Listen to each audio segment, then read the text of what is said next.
welcome back to my film and TV channel. Hope you're all staying safe and well. We've got a biographical drama today, and the tagline is quite interesting. It's classed, tagline's an American horror story, so it's no wonder the guy involved in this tried to get this stopped.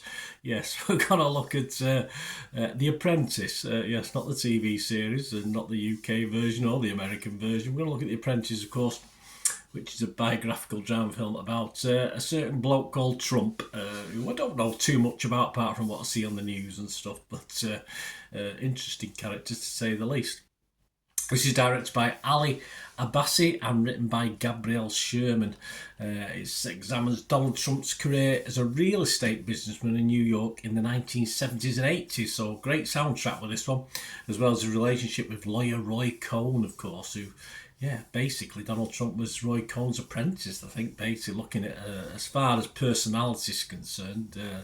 And of course, this only goes up to a certain stage. It doesn't cover anything later on, like his political career and what he got up to. So we'll have a look at that today. Please, if you are new to the channel, you enjoy what I try and do. I try and inform, I try and entertain, I try and give you all the details on a film, where it's just my opinions as well, but I'll give you a couple of other people's and other people's opinions of this as well. It's all about opinions. It'd be a very boring world if we all thought the same. They're fairly positive on this one. So check out the channel, push those buttons, and if you do look through the channel for other stuff, you'll find stuff on my football team as well, Manchester City. So if that's of any interest, have a look. If not, don't worry, loads of film and TV. Or if you know somebody might be interested, always welcome to push them in my direction. I'll be very, very grateful. Give us a like, guys, as well. If you just, takes you a split second to push that like button, that'd be wonderful. And yeah, if you want to help support the channel, there are ways of doing it. Even some don't even cost anything, just a little bit of your time. So stay tuned after this review for further details on that.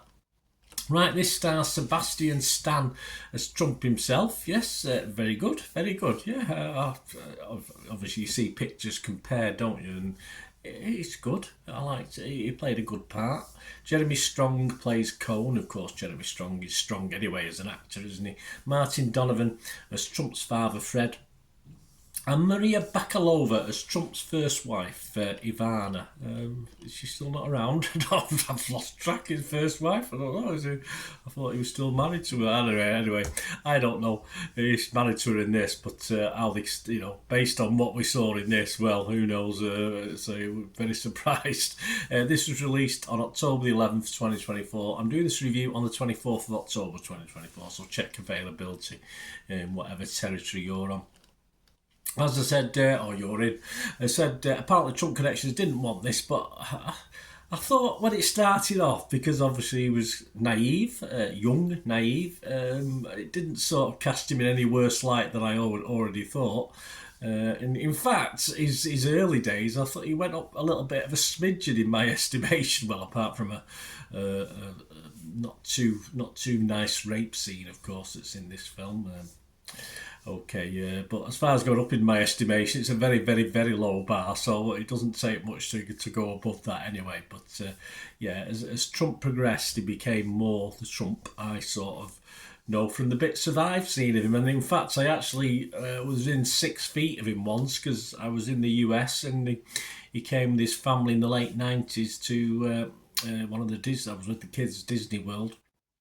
And there's a lot of furore and security, and he literally strolled past me. I had no idea who he was, but obviously a lot of people knew who he was, and there was a lot of course, interest in him. So I have come within 6 to 10 feet of him. So that's my claim to fame, if that's what you can call it. But as I say, I had no idea who he was. And it's only later in life, well, obviously, when I got home and started looking at things, and oh, that's him. Anyway, it's set in the 70s and 80s, so it has that vibe as well as a film. And there's a couple. I'm watching something now on called Rivals, which of course is Jilly Cooper, set in the 80s. And they are. There's no bells and whistles with these. It's a bit like the old-fashioned Dynasties and Dallas. It's basically just as it is. It's very linear. It's just straight storytelling linear. I like it. There's no bells and whistles, perhaps for the new generation to enjoy. But I like a simple story that goes from A to Z. Or sometimes I don't like flashbacks and jumps and all this sort of thing. So it's fine for me. I like it. So if you like that sort of linear storytelling, and as a biopic goes, it has that 70s, 80s of something that was made in the 70s, 80s, which I think is a positive. I don't think it's a negative. As you'd expect, it's a great soundtrack, as I mentioned, from the 80s, if you like your 80s music. And yeah, it is a good story. Of course, it is somewhere between grim fairy tale and just basic horror, as the tagline says. And it would be nice, of course, to say this sort of ends quite in his early days. So I would be like, it's ideal for a series. This I would have thought, but of course, probably more ructions involved in that. But I wouldn't mind seeing a sequel or two. That's for sure. A simple watch, yes. Doubts about truth, of course, there's dramatic licence in this, but as entertainment, which is all I watched. I don't watch this to learn about Trump. If I watch to learn about Trump, I'd find out things about Trump in real life. But this is just for me entertainment, and as entertainment, it ticks the boxes for me. So I'm going to be fresh on Rotten Tomatoes. I'm going to be positive on Metacritic. And I'm going to give this a very healthy 7 out of 10. What are other people... Bernard, what are other people thinking? I can hear you shouting at the screen. Well, Rotten Tomatoes, 6.8 out of 10, so not a lot of difference. 203 critics, so big number. 164 were fresh and just 39 were rotten. The consensus, instead of cross-examining its subject, The Apprentice gives Sebastian Stan the chance to shine a simplistic yet entertaining foray into the world of a young Trump. Absolutely, just by the numbers, but very interesting. Metacritic, the other site we look at, a little bit lower, 64 out of 100, that's 54 critics, 36 were positive, 16 were mixed and 2 negative, so not 100%. Just a couple of the critics themselves. Peter Travers, he's from ABC News, he scored at 80. He said, way better than you may have heard. This mesmerising look at young Donald Trump, sensational Sebastian Stan, he's very good in this, and his legal dart prince Roy Cohn, dynamite Jeremy Strong, he is, provides funny and scary insights into the ego Trump developed to rule the world, because it certainly wasn't there initially.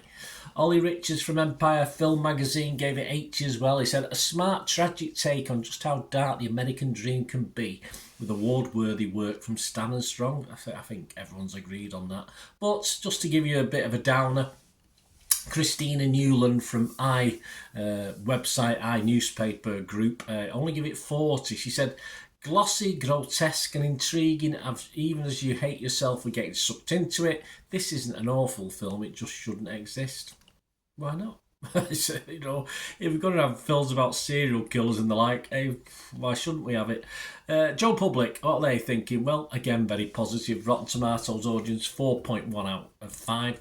Very good, so 8.2 out of 10. And Internet Movie Database, as I'm recording this, it's almost 8,000 scores and reviews, and it's getting more than I give it. It's getting a 7.2 on Internet Movie Database. So I know early days. I did have a peek at this just when it first came out, and early observations weren't great, but it certainly picked up since, and I think it's well worth the watch.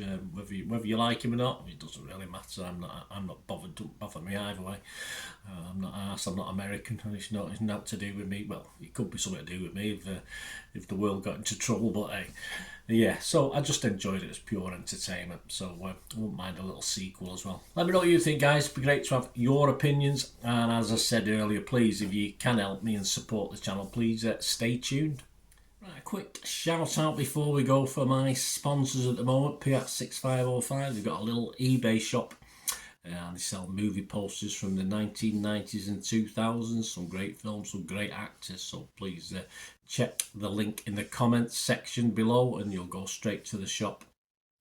I dispatch everything between 24 and 48 hours, so if you see anything there, you want to order it, you can also mention my name. I mean, they are sponsoring me, so I do my little deal as well, so you can get 10% off. If you buy anything, just mention me, so say Bernard sent you, and they'll give you a 10% reduction on your order price. My thanks to Piat6505. If you're interested in sponsoring the channel yourselves, guys, supporting the channel by sponsorship, just let me know. My socials are on screen there, so just contact me about that. and we can have a chat.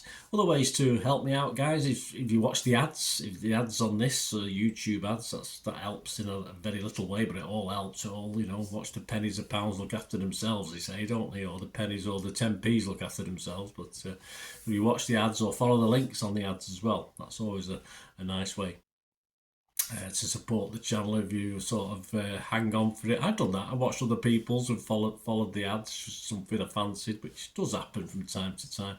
Of course, you can support me by pushing that subscribe button as mentioned earlier, and that of course pressing the button so you know when these vlogs are coming out. And of course I'm always interested in your opinions, and of course you can give us a like, that'd be wonderful as well. So thanks for watching, guys.